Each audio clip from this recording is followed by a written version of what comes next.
Well, hello, everyone, and thank you for joining me. I am Jill Bloom, Group Publisher of Roofing Contractor, Walls and Ceilings, and Building Enclosure. And so honored to be joined today with Dave Harrison, who's on the Board of Directors of National Roofing Partners, and also coaching with the Hain Group, doing peer groups. Dave, thank you so much for joining me.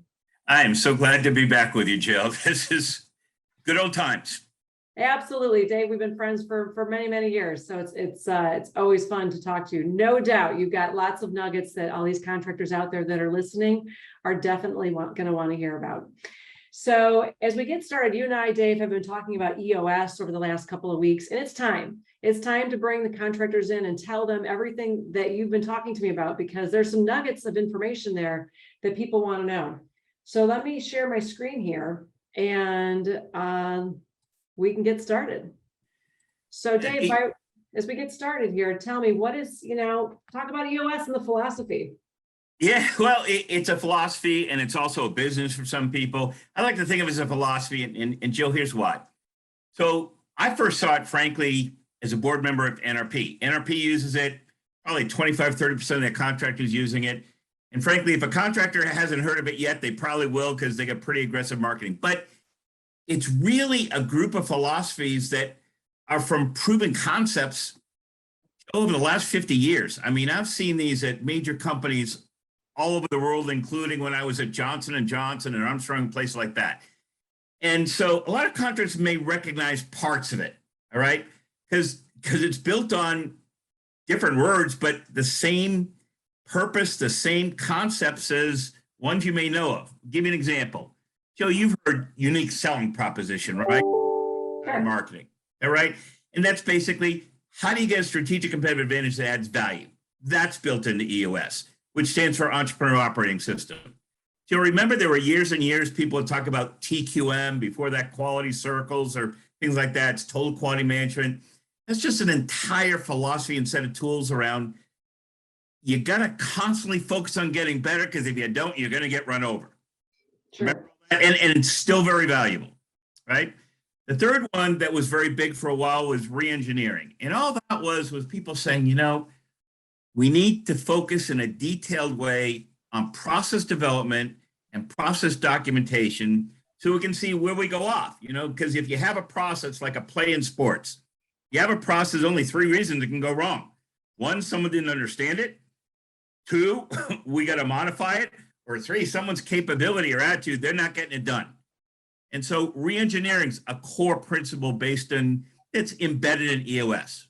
A fourth major one, you'll remember, I think it's been the last 7-8 years, you hear all the time, it's either called balanced scorecard, some people call it dashboard or scoreboard or different things, but it's just the concept of having key performance indicators that are really well thought out and really let you know, sort of like a dashboard in a car.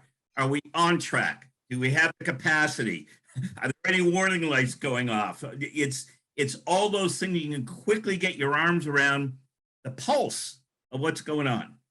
You remember that one, Joe? You probably deal with that one at the magazine publishing business, right? Mm-hmm. Looking at those numbers. The fifth one is objectives. And there's been a whole recent real push, I'm sure a lot of your contractors know it, on making sure they're smart. And what does that mean? So many objectives are vague. You know what the problem with vague objectives are? No matter what the result is, you can say we won. And it doesn't really won, or we successful. So the point of objectives is they're really not helpful unless they're very specific. You know if you achieved it or not, because it's measurable. You know if you achieved it or not, and it's attainable. It's not blue sky. When they use the word relevant, what that means, it's key to drive the business. It's not just a measurement for the sake of measurement, and it's time-based.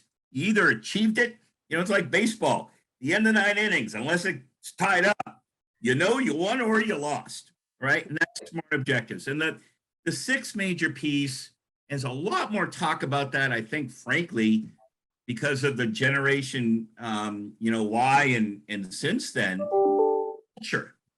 When I was a young executive, culture was something, it is what it is. Today, really, really important in businesses. And that's the talk about you have an impactful mission and vision as it integrated with strategy. And EOS at its core, as a philosophy, they may use different terms. We know what those concepts are, and they work and they're proven. And that's what it's about. Very cool. So before we go on, it looks like there was a book that you that were kind of originated from. Can you give us? Yeah, I would say, in a lot of different things, there's the communicator that pulled it all together, made a ton of money. Wish I did it, but I didn't.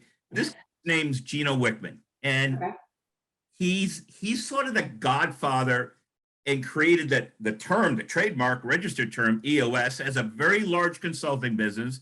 It's a franchise. There's over 400 franchises around the country. So if these contractors haven't been called on them yet, they probably will. But the key thing is, it's a really good book that captures the essence, that bundled those proven philosophies. So I recommend it.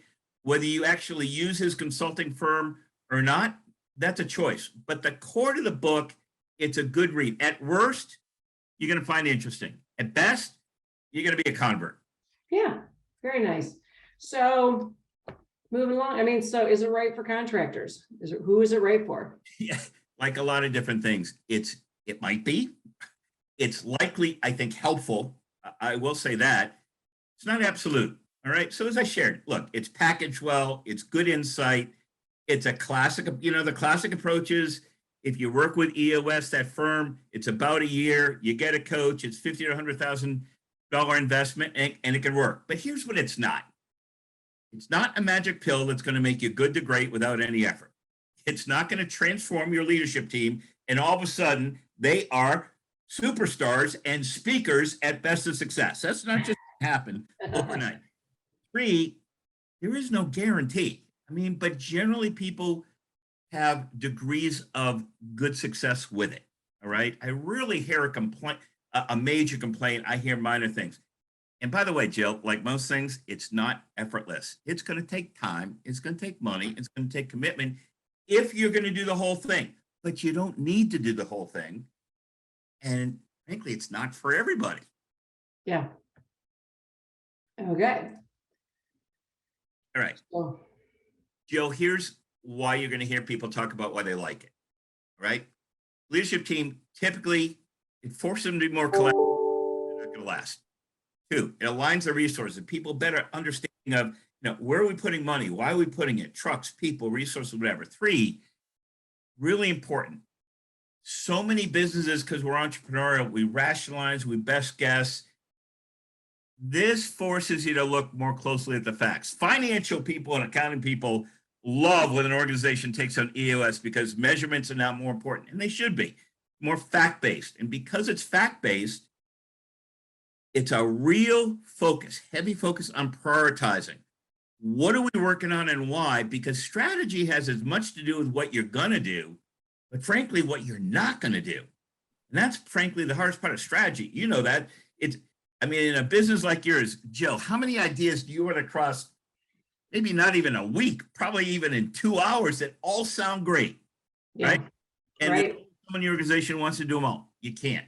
This helps create a shared synergy and a focus. And what people talk about that have done it, time management done well, huge improvement.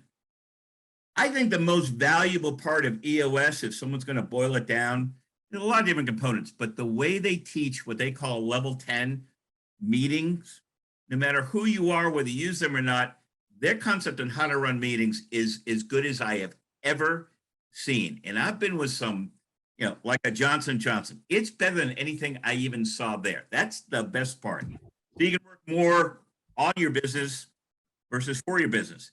And the other major thing that other world-class companies do accomplish, generally done well, the culture improves. You hear employees talking about how much more pride they have, how much they enjoy it.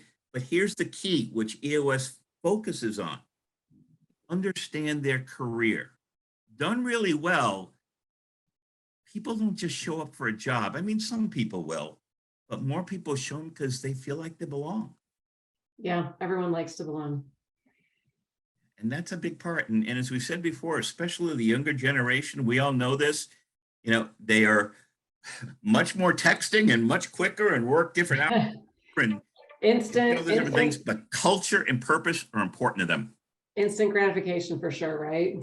Yeah. Well, really interesting. So let's keep moving on. So what are the imperfections? Well, imperfections. One, do you need to jump in and once? No. You have that option, and you can use an EOS franchise coach and do the whole thing, sort of one size fits all. But if you've got a good personal coach now, and there's plenty of good ones in the industry, I've met plenty. I'm a pretty good one too with the Hain Group. And there's a hybrid. Sometimes, for example, in the Hain Group, we sometimes are working collaboratively with the EOS franchise coach and just enhancing what they're already doing. So that's one. Two, there are differences in who you ever take, even if it's whatever kind of coach. Think of it like clergy in a church. You can go to the same religion, go to 5 different churches, you'll hear some commonalities, but it's different. The experience is different. The effectiveness is different. So you got to think, what's your criteria? What's your situation? You know, if you're under 10 employees, probably you don't want to gobble this whole thing at once. In fact, I'm pretty sure you don't. But depending on your company and where it's at, the time you have, the talent you have, the money you have, your personal needs and priorities, you might do components, not the whole thing, but there are philosophies embedded. Learn about it, because there's something good in all of it, I think, for almost every contractor I know. Reality is it can hurt, though. Let me tell you the bad part. Yeah. It's going to expose weaker talent. Mm. A lot of these entrepreneurial companies, Jill, you and I have been with them. I've traveled with them. It's one of the reasons I love this business. You know, sometimes you've had that friend who's been with you for 5 or 10 or 15 years, and they're in that position. And when you were smaller, it worked great. And now you're going, what am I going to do now? Without EOS, sometimes you can hide it more.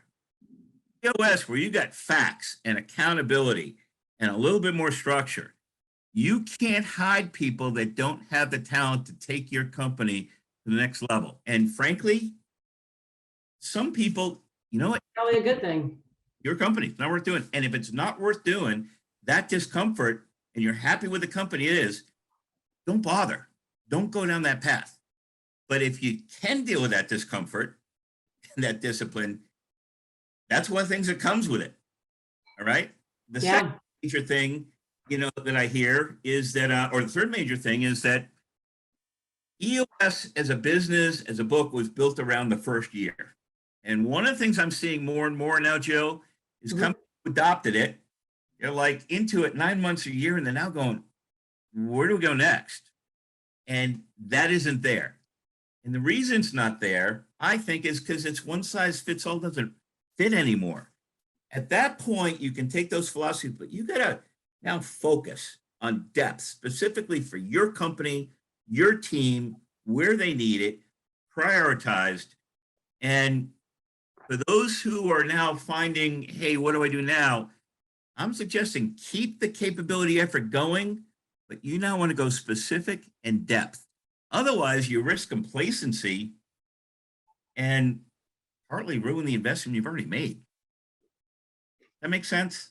Absolutely. Well, that's a lot to unpack. I know that there's a lot of information out there for sure.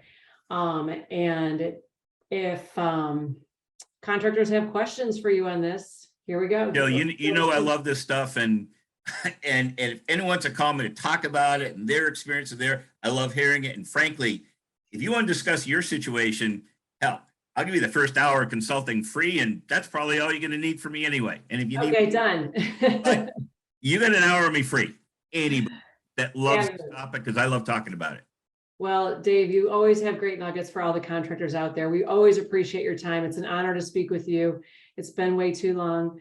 And if anybody has any questions for us, it's roofingcontractor.com, wconline.com, or buildingenclosureonline.com.